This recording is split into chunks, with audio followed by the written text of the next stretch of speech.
vamos lá para mais uma aula. Vamos começar com a revisão. Vamos começar pela parte teórica, né?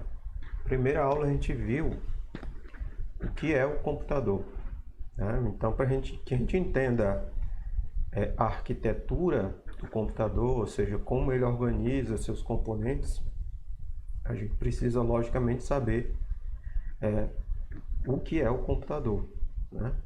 E só assim a gente vai entender como é que ele funciona e como é que todos os seus componentes eles são organizados e interagem entre si para possibilitar esse funcionamento, né? Então, se você olhar no dicionário, né, o que é o computador, ele vai lá dizer que é o que computa, o calculador, o calculista, certo? E está associado à informática, certo? Substantivo masculino, né? O computador. Mais precisamente, é uma máquina destinada ao processamento de dados e é um dispositivo capaz de obedecer instruções que visam produzir certas transformações em dados com o objetivo de alcançar um fim determinado. Então, basicamente, esse é o conceito de computador, certo? O computador é uma máquina que ela recebe uma entrada, ou seja, eu tenho uma entrada de dados. Esses dados, eles vão ser transformados à medida que o computador ele vai obedecendo algumas instruções que determinam o que ele deve fazer para transformar esses dados, certo? E aí eu tenho uma saída. Essa saída, ela tem o objetivo de alcançar um determinado fim, um determinado resultado. Então, o computador é isso, é essa máquina que causa um processamento nos dados, causa uma modificação em dados, com o fim de alcançar um objetivo. E o computador, ele tem a característica de obedecer instruções. E como nós vimos, os programas são justamente esse conjunto de instruções que determinam o que o computador deve fazer para modificar os dados, certo? Depois a gente viu o conceito de máquinas multiníveis, né? Máquinas multiníveis, né? A linguagem, por exemplo, que nós usuários nós utilizamos para interagir com a máquina, ela não pode se limitar à linguagem de máquina, ou seja, uma linguagem que só o computador entende. Então, para que a gente interaja com o computador ele precisa entender, digamos assim, uma linguagem mais próxima à linguagem do mundo real, que é a linguagem humana. Então, a gente chama essa linguagem próxima à linguagem humana de linguagem de alto nível. São as linguagens de alto nível que nós usamos, ou os programadores usam, para criar os programas de computador, para descrever as instruções que o computador vai obedecer para justamente efetuar modificações em cima dos dados, certo? Mas só que é o seguinte, existe a linguagem de alto nível, que é a linguagem próxima ao entendimento humano, e lhe existe a linguagem de máquina, ou linguagem de baixo nível, que é a linguagem que o computador entende, certo? Então, existe uma digamos assim, diferença entre essas duas linguagens, né? E para isso, ela precisa haver uma tradução, precisa haver uma correspondência. Então, é necessário aí o segundo conjunto que precisa ser traduzido no conjunto inicial, ou seja, a linguagem de alto nível ela precisa ser traduzida para a linguagem de máquina, certo? E isso só é possível porque, né, essas necessidades do usuário elas são submetidas a vários níveis de tradução até chegar à instrução que o computador ele consiga efetivamente executar, né, por meio dos seus circuitos, impulsos elétricos e por aí vai, certo? Então aqueles comandos que a gente dá lá no alto nível, que é, por exemplo, clicar num ícone, etc. Isso, no final das contas, precisa ser traduzido lá dentro do computador para impulsos elétricos, para que eles possam, lá dentro dos circuitos, para que ele possa executar as operações. E esse processo de evolução nos levou ao computador que nós temos nos dias atuais, que ele pode ter diversos níveis. E aí, por isso, a gente denomina essas máquinas de máquinas multiníveis, né?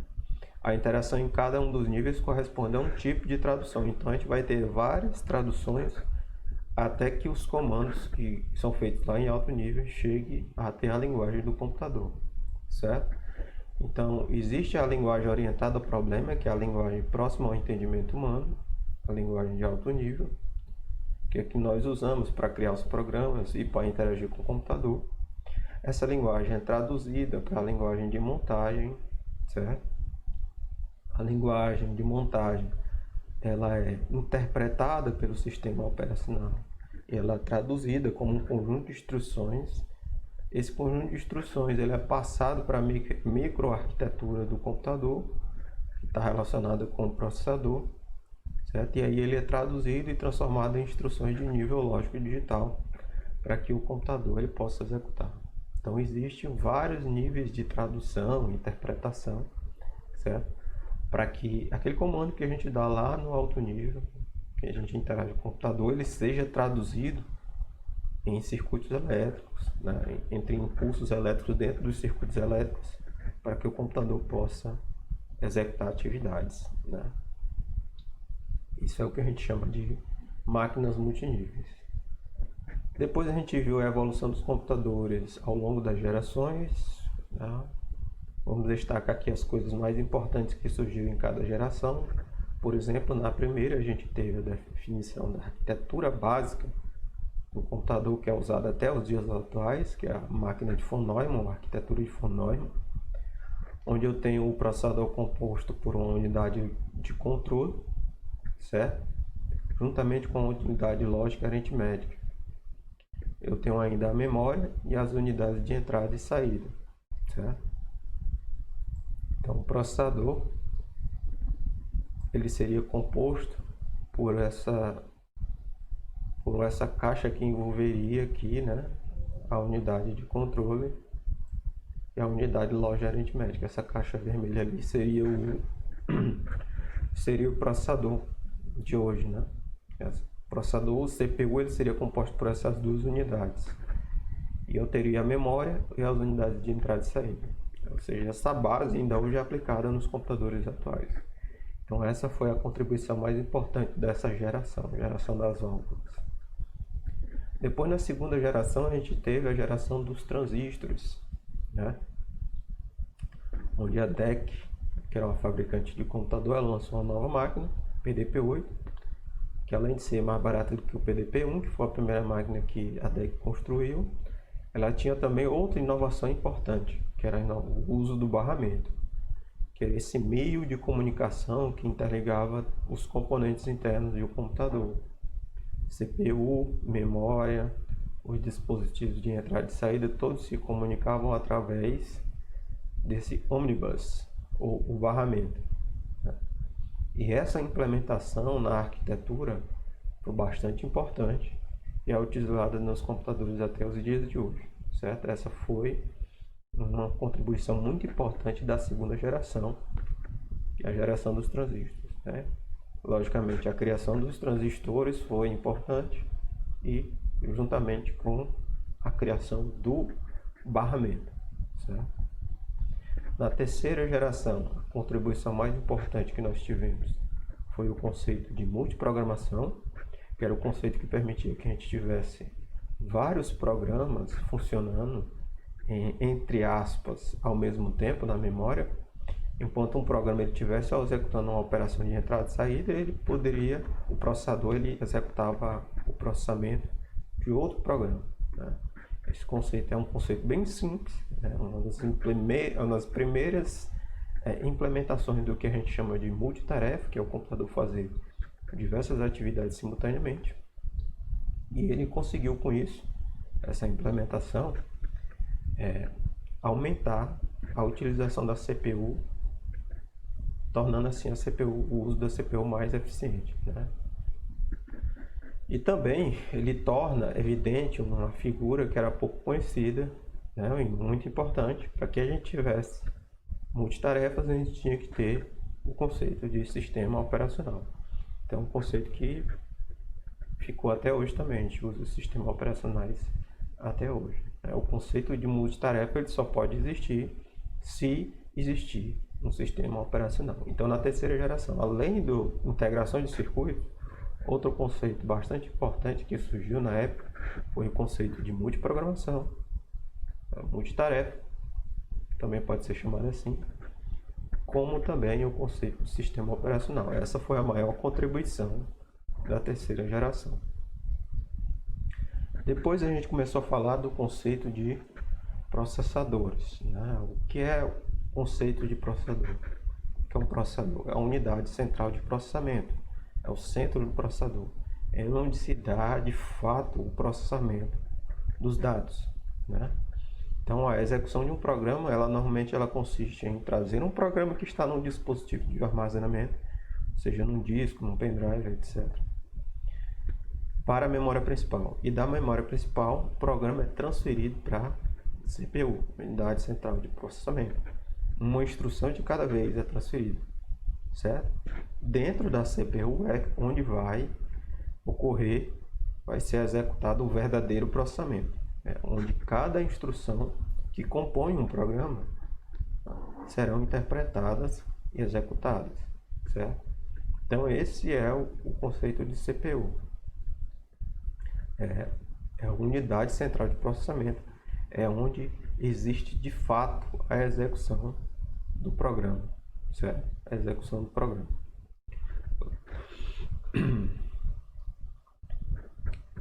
Então, como a gente pode ver nessa figura, a CPU, que é esse retângulo maior aqui, ela é composta pela unidade de controle, unidade lógica aritmética, que a gente chama de ULA, e os registradores, né, que são pequenas quantidades de memória que servem para armazenar os dados das instruções que são executadas.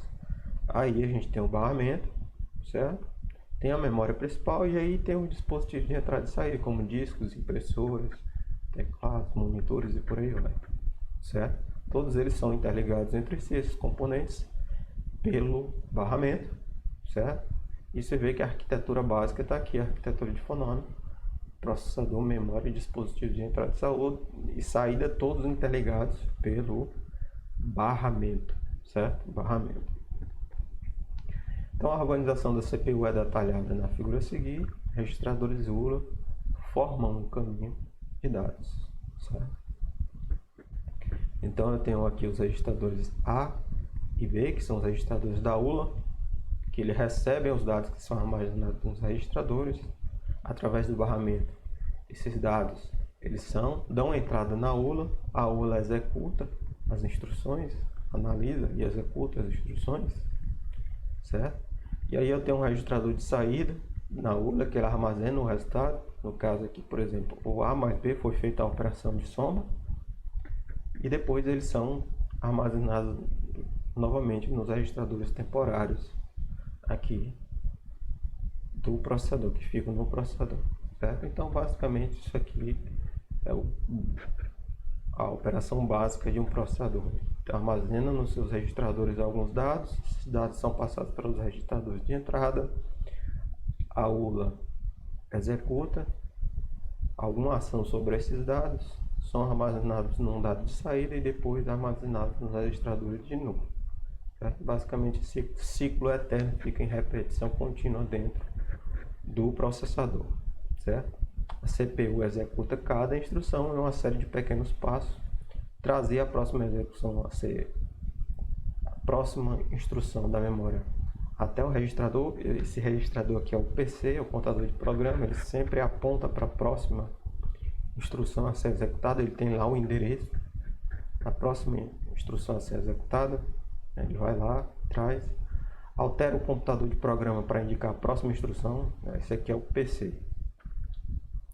Então aí você altera o PC para que ele aponte para a próxima instrução, e aí é determinado o tipo de instrução, se é uma instrução lógica ou se é uma instrução aritmética, certo? Se a instrução necessitar de uma palavra da memória, ou seja, de algum outro dado, basicamente, né, determinar onde esta palavra está, ou seja, ir lá buscar o endereço, saber o endereço de onde está esse dado, trazer esse dado para dentro do registrador da CPU, se necessário, e aí sim executar a instrução que foi interpretada. Depois, voltar à etapa, iniciar a execução da instrução seguinte, certo? De volta para trazer a próxima instrução que está no registrador. Como é que ele faz isso? Ele vai lá no PC, que ele está apontando para a próxima instrução, pega lá a memória, traz de novo, altera o PC, determina o tipo de instrução e aí segue a execução. Esse passo aqui, essa sequência é chamado de ciclo busca, decodifica, executa. É fundamental para a operação dos computadores. Ela é executada infinitamente enquanto o computador está ligado em execução.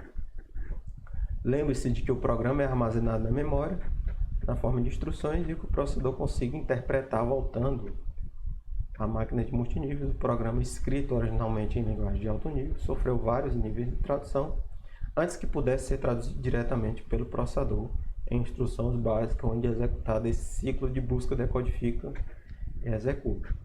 Certo? Entendido? Qualquer dúvida, anotem aí e perguntem depois. Depois nós vimos alguns princípios de projeto de computadores modernos, como por exemplo o paralelismo, que é um dos melhores recursos que a gente pode ter para otimizar a velocidade de processamento de um computador. Ele reflete na capacidade de um processador, por exemplo, ser capaz de executar várias atividades ao mesmo tempo.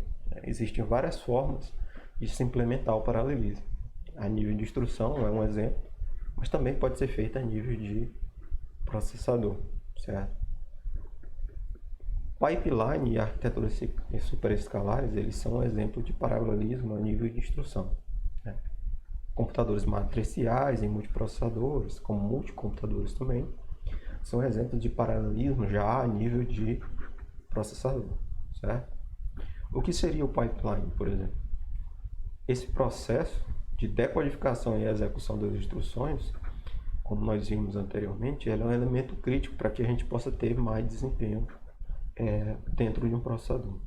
Se o processo de identificação e execução de uma instrução eles puderem ser modularizados, a gente vai ter um ganho de performance. Por exemplo, enquanto a instrução estiver em execução, os passos iniciais da próxima instrução já poderão ser executados, certo? Isso seria o pipeline, ou seja, enquanto ele está fazendo a busca de uma instrução, ele está executando outra instrução. Então tem ali uma execução de tarefas em paralelo, certo? Arquiteturas superescalares, o que seria isso? O princípio da arquitetura superescalar é que nem todas as instruções demoram o mesmo tempo para serem executadas, certo? E existem algumas instruções que são mais rápidas, outras que são mais lentas. Ao executar certas instruções, como ler ou grava na memória principal, o tempo de execução é maior que instruções que apenas acessam dados no processador, armazenando em registradores, certo? Então, eu dimensionando o tempo de execução e fatiando o tempo, eu posso ter um ganho de desempenho. Isso seria um exemplo de arquiteturas superescalares. Depois nós vimos arquiteturas de memórias, certo? Se vocês tiverem alguma dúvida também sobre computadores matriciais, multicomputadores, eu não coloquei aqui na revisão, mas fique à vontade para perguntar que a gente responde, certo? Voltando aqui para a arquitetura de memórias, um computador ele possui vários tipos de memória, desde registradores, que é o tipo de memória mais rápida existente, até os discos ópticos ou fitas magnéticas, que são os tipos mais lentos de memória, certo?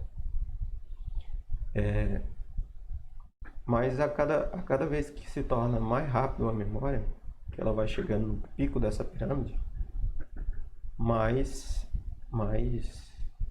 cara, mais dispendiosa se torna essa memória, certo? Então por isso que tem essa pirâmide aqui. Quanto mais próximo do pico da pirâmide, mais rápido, porém também mais cara essa memória.